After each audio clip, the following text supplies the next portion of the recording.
Assalamualaikum warahmatullahi wabarakatuh. Salam bahagia selalu buat sahabat channel Misteri Goib. Mari kita simak dan mulai ceritanya. Di sebuah desa kecil yang terletak di kaki gunung, terdapat sebuah makam yang sangat jarang diketahui orang. Tidak ada yang tahu kapan dan mengapa makam itu ada. Dan yang lebih aneh lagi, makam itu terkubur di tengah hutan lebat yang hanya bisa dijangkau melalui jalur setapak yang hampir terlupakan. Penduduk desa seringkali menghindari hutan tersebut, percaya bahwa ada sesuatu yang tidak wajar di sana, sesuatu yang harus dijauhkan. Salah satu dari sedikit orang yang masih tahu tentang makam itu adalah Pak Gunawan, seorang sesepuh desa. Ia sering memperingatkan anak-anak muda agar tidak mendekati hutan tersebut. Namun, tidak semua orang percaya akan cerita-cerita aneh yang ia katakan. Salah satunya adalah Ardi, seorang pemuda pemberani yang baru saja kembali ke desa setelah merantau. Mendengar tentang makam yang tersembunyi itu, rasa penasaran Ardi mengalahkan rasa takutnya. Ia memutuskan untuk mencari tahu kebenaran cerita tersebut. Suatu sore, dengan perbekalan seadanya, Ardi memutuskan untuk menyusuri hutan. Ia mengikuti jalur setapak yang semakin lama semakin terjal dan penuh rintangan. Udara di hutan itu terasa dingin, meskipun matahari masih bersinar terang di luar. Hutan yang dulu terlihat indah kini tampak suram, dengan pohon-pohon yang besar dan rapat, serta suasana yang hening, seakan-akan suara alam pun enggan mengisi tempat itu. Beberapa jam berjalan, Ardi mulai merasakan kelelahan. Namun, ia tidak ingin menyerah. Ia terus melangkah, berharap bisa menemukan sesuatu yang membuktikan bahwa makam yang diceritakan itu benar-benar ada. Ia terus berjalan hingga tiba di sebuah tempat yang sangat aneh. Di sana, pohon-pohon besar tampak tumbuh dalam formasi yang sangat teratur, membentuk semacam lingkaran besar. Di tengahnya, tertutupi oleh semak-semak, tampak sebuah batu nisan yang sudah lapuk. Makam itu ada, dan ia baru saja menemukannya. Ardi mendekati batu nisan itu dengan hati-hati. Batu tersebut tampak tua sekali, penuh lumut dan retak di sana-sini. Ukiran di permukaan batu itu sudah sulit terbaca, namun ia bisa menangkap beberapa kata yang samar. Di sini beristirahat. Namun, lebih dari sekadar tulisan yang buram, ada sesuatu yang aneh dengan atmosfer sekitar makam itu. Udara di sekitar makam terasa sangat berat, seolah ada sesuatu yang mengintai di balik pepohonan. Ardi merasakan tengkuknya merinding, namun rasa penasaran mengalahkan semua perasaan takut yang mulai tumbuh. Ia mencoba untuk lebih dekat, menyapu tangan di permukaan batu nisan untuk membersihkan sebagian lumut yang menutupi ukiran. Saat tangannya menyentuh batu itu, tiba-tiba sebuah suara serak terdengar dari dalam hutan, seperti bisikan halus yang melayang di udara. Ardi terhenti, matanya mengedip, mencoba mencari sumber suara tersebut. Namun, yang ia temui hanyalah kesunyian yang mencekam. Keringat dingin mulai merembes di keningnya. Dengan sedikit gemetar, Ardi melangkah mundur, berniat untuk kembali ke desa. Namun, saat ia berbalik, ia merasa seolah ada sesuatu yang menghalangi langkahnya. Di balik pohon besar yang berada tidak jauh dari makam, ia melihat bayangan gelap melintas. Bayangan itu begitu cepat, seakan melayang tanpa jejak, tapi cukup jelas untuk membuat jantungnya berdegup kencang. Ardi menelan ludah, mencoba meyakinkan dirinya bahwa itu hanya halusinasi. Tapi sebelum ia sempat melangkah lebih jauh, tanah di bawah kakinya tiba-tiba bergetar. Kaki Ardi hampir tergelincir, dan ia terpaksa berpegangan pada sebuah pohon untuk menjaga keseimbangan. Suara berderak keras terdengar di sekitar makam, seperti sesuatu yang mencoba keluar dari dalam tanah. Seperti ada sesuatu yang terbangun. Pemandangan di sekitarnya semakin gelap, meski matahari masih cukup tinggi di langit. Ardi merasa seakan dunia ini terbalik, dan sesuatu yang buruk akan segera terjadi. Dalam keheningan yang mencekam itu, suara bisikan yang terdengar semakin jelas. Kali ini seperti teriakan jauh di dalam tanah yang memanggil namanya. "Jangan pergi, Ardi." Seketika, Ardi merasa ada kekuatan yang mendorongnya untuk tetap berdiri di tempat itu, tidak bisa bergerak. Matanya terbelalak, tubuhnya kaku, dan perasaan takut yang tak pernah ia rasakan sebelumnya mulai menyelimuti dirinya. Ardi merasa tubuhnya seperti tertarik ke dalam tanah, seolah-olah ada tangan-tangan tak kasat mata yang menariknya menuju makam tersebut. Bisikan itu semakin jelas, semakin memanggil-manggil namanya. Ardi, Ardi. Suara itu bergema dalam kepala Ardi, membuat pikirannya kabur dan matanya mulai berkunang-kunang. Tiba-tiba, sebuah suara keras memecah keheningan, seperti batu besar yang jatuh di tanah. Ardi menoleh dengan cepat, dan apa yang ia lihat membuat darahnya membeku. Di depan makam, di tengah-tengah lingkaran pohon besar, tanah mulai terangkat. Sebuah lubang gelap terbuka, dan dari dalam lubang itu, tampaklah tangan-tangan kurus dan kering muncul perlahan, menjulur ke udara. Mereka meraih dengan penuh hasrat, seperti ingin menangkapnya. Ardi terperanjat, tubuhnya bergetar hebat.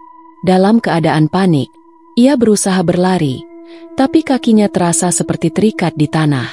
Langkahnya begitu berat, seperti ada kekuatan yang mencegahnya untuk bergerak lebih jauh. Sekali lagi, suara bisikan itu terdengar, kali ini lebih jelas dan lebih keras. Kamu tidak bisa pergi, Ardi. Kamu sudah terpilih.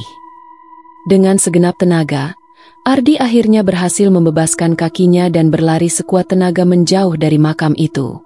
Tetapi anehnya, meski ia sudah berlari dengan kecepatan maksimal, hutan itu seperti memeluknya, semakin membelit langkahnya. Pohon-pohon yang tadinya tampak acak, kini membentuk jalan setapak yang semakin sempit dan gelap, seakan-akan menuntunnya kembali ke arah makam. Keringat dingin mengucur deras di wajahnya. Dalam keadaan cemas dan panik, Ardi berbalik dan mencoba mencari jalan keluar. Namun hutan semakin terasa seperti labirin yang tak berujung. Semakin ia berlari, semakin banyak pohon yang tumbang, seakan mengikuti langkahnya. Suara bisikan semakin mendekat, menyelimuti pikirannya dengan ketakutan yang semakin dalam. Kamu tidak akan bisa keluar, Ardi. Kami sudah menunggumu. Tiba-tiba, dalam keputusasaan, Ardi melihat sebuah cahaya di kejauhan. Cahaya itu seperti sebuah harapan yang samar di tengah kegelapan. Tanpa berpikir panjang, ia berlari menuju cahaya tersebut, berharap itu adalah jalan keluar dari teror yang mengancamnya. Namun, saat ia semakin mendekat, cahaya itu semakin pudar, dan yang tersisa hanyalah kegelapan yang lebih pekat. Ardi terhenti di depan sebuah pohon besar. Napasnya terengah-engah.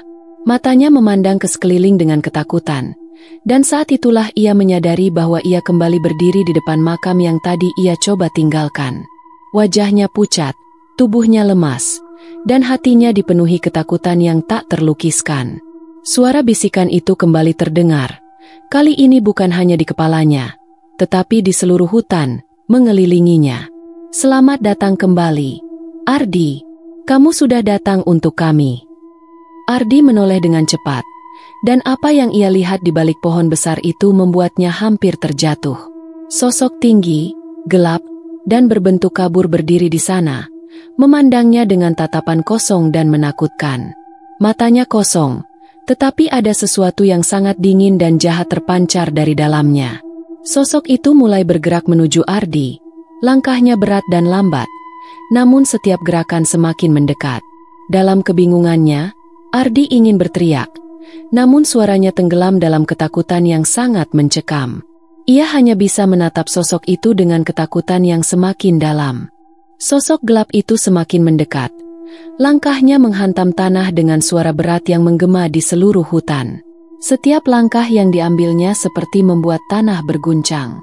Ardi berdiri kaku, tubuhnya tak bisa bergerak, meskipun ia berusaha sekuat tenaga untuk melarikan diri. Di dalam dada, jantungnya berdebar kencang, seolah ingin keluar dari tubuhnya. Sosok itu semakin dekat, namun wajahnya tetap tersembunyi dalam bayangan hitam pekat yang menyelimuti tubuhnya. Hanya sepasang mata merah menyala yang terlihat, menatap Ardi dengan penuh kebencian.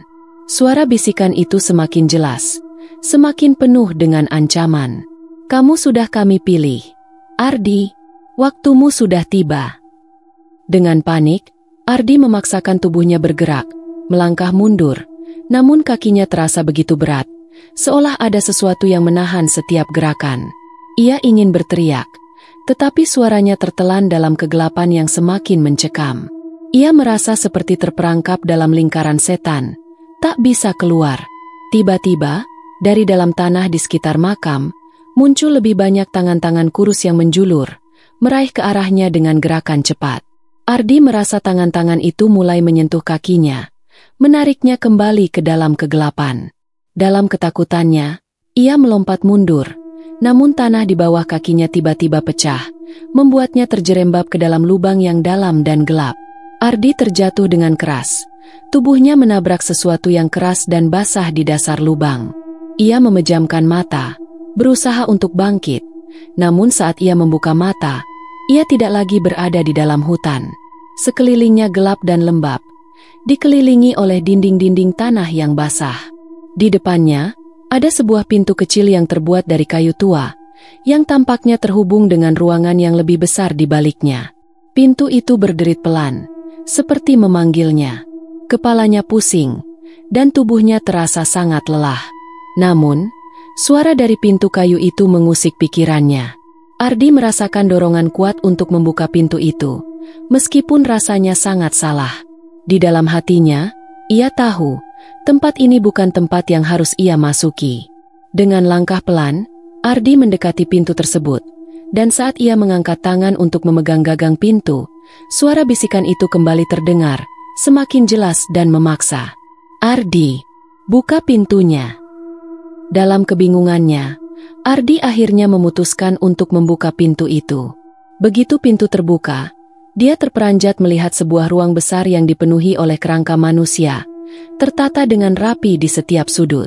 Di tengah-tengah ruangan, ada sebuah altar batu besar yang dikelilingi oleh lilin-lilin yang menyala, memancarkan cahaya yang redup dan memudar. Di atas altar itu, ada sebuah peti kayu yang tertutup rapat. Ardi merasakan bahwa peti itu menyimpan sesuatu yang sangat mengerikan, sesuatu yang lebih buruk dari apapun yang ia bayangkan. Namun, sebelum ia sempat berpikir lebih jauh, suara keras terdengar dari belakangnya, dan saat ia menoleh, ia melihat sosok gelap itu sudah berdiri di ambang pintu, menatapnya dengan tatapan penuh kemarahan. "Selamat datang di rumah kami, Ardi." Suara itu terdengar, kini jelas dan mengerikan. "Sekarang, kamu adalah bagian dari kami." Ardi merasakan tubuhnya kembali terasa kaku. Mata sosok itu mulai menyala lebih terang, dan seketika, ruangan itu dipenuhi oleh suara keras, seperti ribuan langkah yang bersatu. Kerangka-kerangka manusia yang ada di ruangan itu mulai bergerak, bangkit satu persatu, seolah-olah mereka telah terbangun dari tidur panjang. Dan Ardi tahu, ia tak akan pernah bisa melarikan diri dari tempat ini.